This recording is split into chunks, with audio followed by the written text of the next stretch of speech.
Welcome back. It's good to have you here. This is chapter number 6. Welcome back. This is chapter number 6 of my podcast on I'm a Barzillai. And thank you for sticking with me during this time.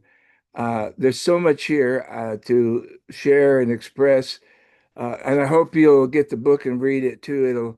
It'll help you. We're making this podcast so that from it we can create a book to share with other people as well. So we're now going back to the life of David for a little bit of time. And we're going to go back to this place that we talked about with Jacob called Mahanaim. And it was a place called two camps. There was Jacob's camp and there was the angel camp. And we have now uh, a time when we're going to look at David. David was a shepherd, okay? We know that. He was a shepherd with little sheep, and then he was also what they called the shepherd of Israel. And so we can all relate to that because anybody who's been in spiritual leadership, particularly if you're called to be a pastor, you understand this whole thing of shepherding, of leading and helping people. But at this time in David's life, he is fleeing from Absalom. We find the story in the book of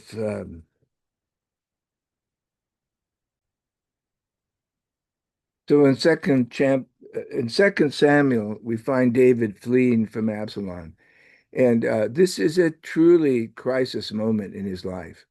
Now, some might think, well, he's experiencing judgment for the things that he had done. We know he committed adultery with Bathsheba. We know that he had murdered one of his leading warriors. He had taken him out and was facing murder for that and judgment. And David paid dearly for it.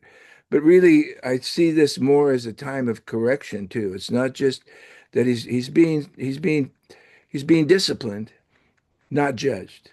And sometimes uh, we go through things in our lives as leaders because of mistakes we made, or because of our lack of wisdom, or because of just the circumstances. And we don't need to look at those necessarily as a sign of, God's angry with us or judging us, but that God is maybe correcting us and disciplining us. And of course, this is what was going on in David. But I think about what he must have been feeling and going through. Here his throne is threatened. His Some of his concubines have been uh, taken by another man, his own son. The embarrassment of that moment, losing,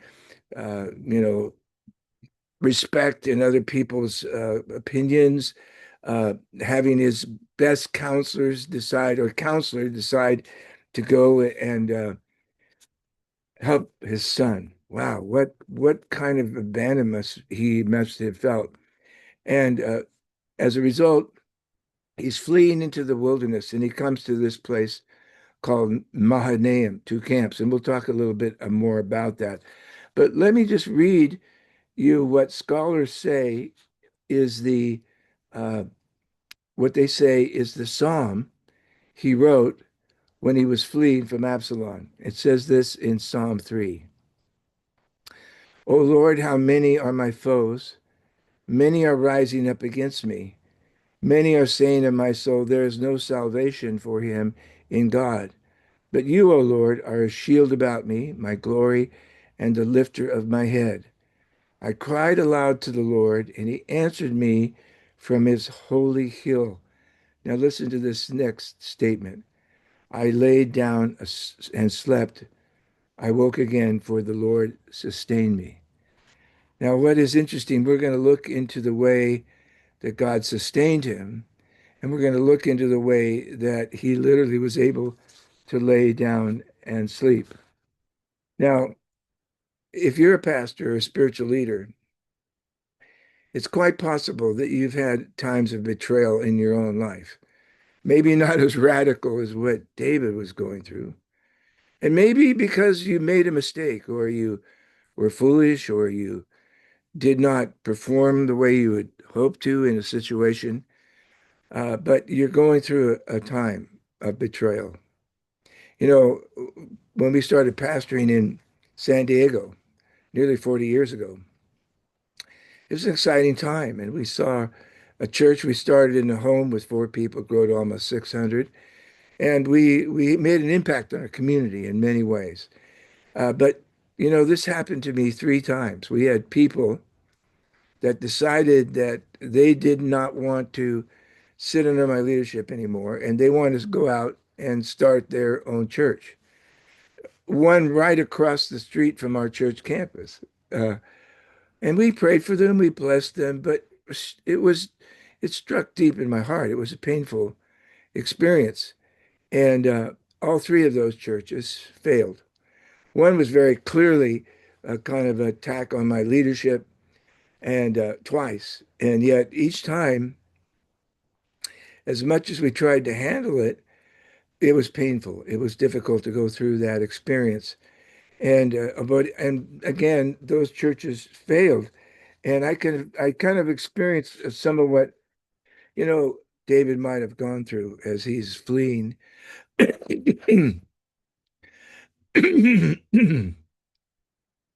As he's fleeing from Absalom. He's thinking, wow, where are you, God? Are you judging me? Are you angry with me? He has Shimei throwing stones and cursing him. He's just struggling deeply. It's the dark night of the soul. And but he's coming to this place uh, called Mahanaim. And there is where he's going to suddenly find relief. Let's read about it. This is in 2 Samuel chapter 17.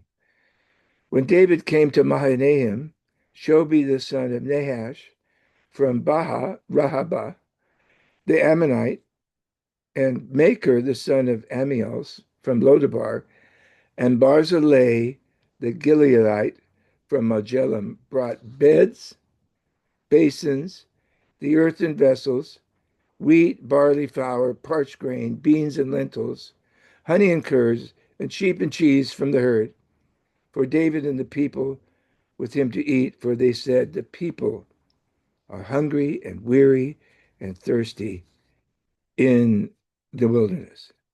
Now, these are not angels from another world like with Elijah, okay, or with uh, Jacob when he comes to Mahanaim. But nonetheless, there's another camp there with David. There's Barzillai and his companions that recognize the need that a king on the run has. And this phrase, the people are hungry and weary and thirsty in the wilderness. Often spiritual leaders have those times in their lives, and they usually won't talk to anybody about them. They say 7 out of 10 pastors do not have one personal friend. In other words, somebody that they can really, when they're hungry, when they're weary, when they're thirsty. I'm talking about emotionally or spiritually, and they need people like it. They need a Barzillai in their life. And I think about when these things happened to me, when people, literally went across the street and started another church.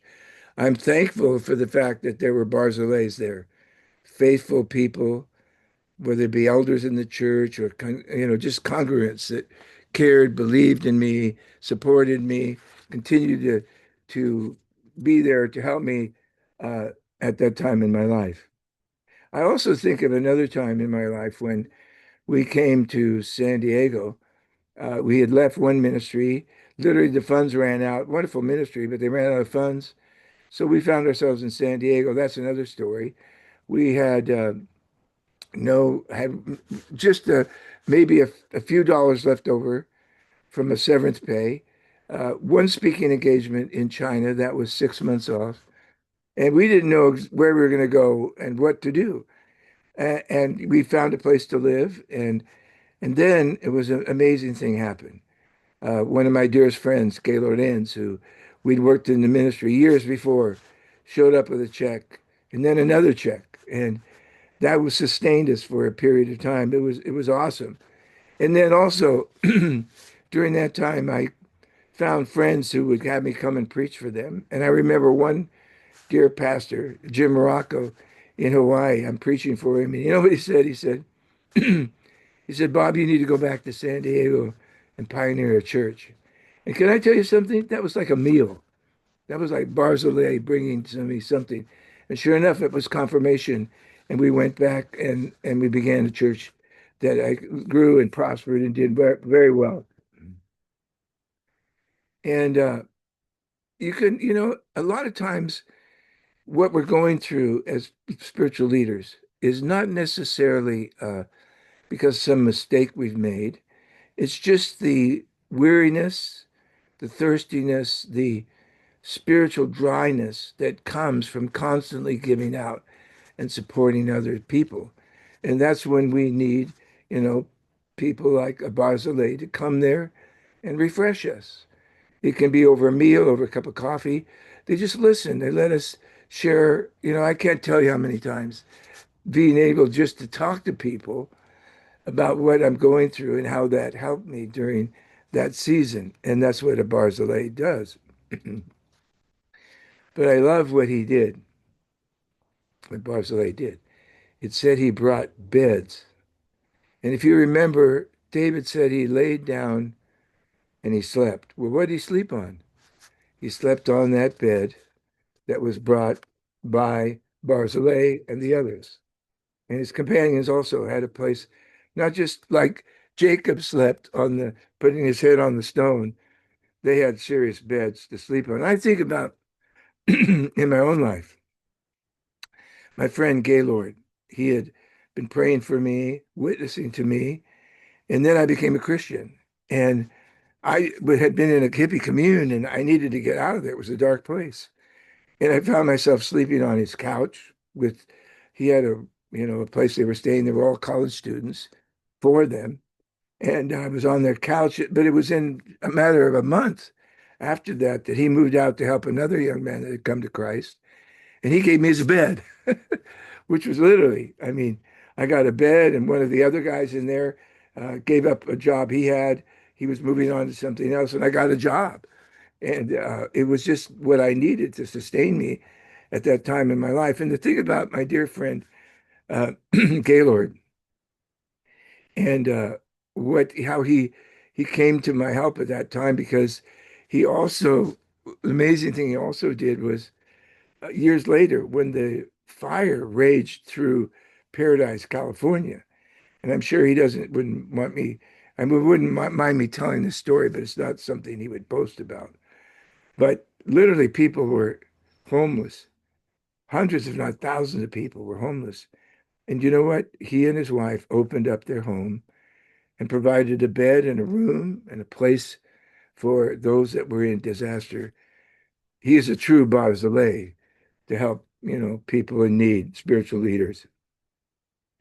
And then I want to just go back to one more thing about that festival I told you about. We did so well the first year. Thousands of people came, spiritual impact, some of the major spiritual leaders of the time. This was 1979. Famous singers came, and yet we found ourselves in debt, struggling. And I needed something to sustain me. And I'll never forget, we had a board and we came back together and we said, how are we going to deal with the debt? Let's go on. And I remember one of my dear friends, John Dawson, who was one of the leaders that helped me even launch this whole thing. And he just, had a word from the Lord and that we're going to go on. We sent out a letter to all the people that we still had mailing lists for, asked them to send testimonies of what God did in their life. And if they want to help us during that time, they could help us. And half the money we needed came in. And then Keith Green, who had been at the first year festival, he challenged us and he said, listen, if you don't charge the next year, I'll give you a certain amount of money. And then instead of that, he just flew out from Texas to California, did 2 nights of concerts, gave us all the money from the concerts, from the offerings, and flew home and didn't ask for a thing. And he was like a Barzillai. He really helped sustain me, encourage me during that time. He and his wonderful wife did that he and Melody for us. It was a great time. And I'll just tell you, what does that bed symbolize? It symbolizes rest. And sometimes uh, when you're in ministry full time, you find it difficult to in just in interacting with people. You're always giving, you're always there to support them. But when you have somebody that's listening to you and is willing to be that kind of companion, you find yourself relaxing, you find yourself resting, and you find real refreshment in that time. And can I say something? I'm becoming a Barzillai. I have been before, but even in a more full-time calling. But anybody who cares about pastors and spiritual leaders can be a Barzillai, can be there to comfort them, to counsel them, to be a voice, a listener, to be a place of rest for them. And I encourage you to do that. And load up your caravan. Ask God, wait, what are some of the ways I can help shepherds? What are some of the ways I can help spiritual leaders?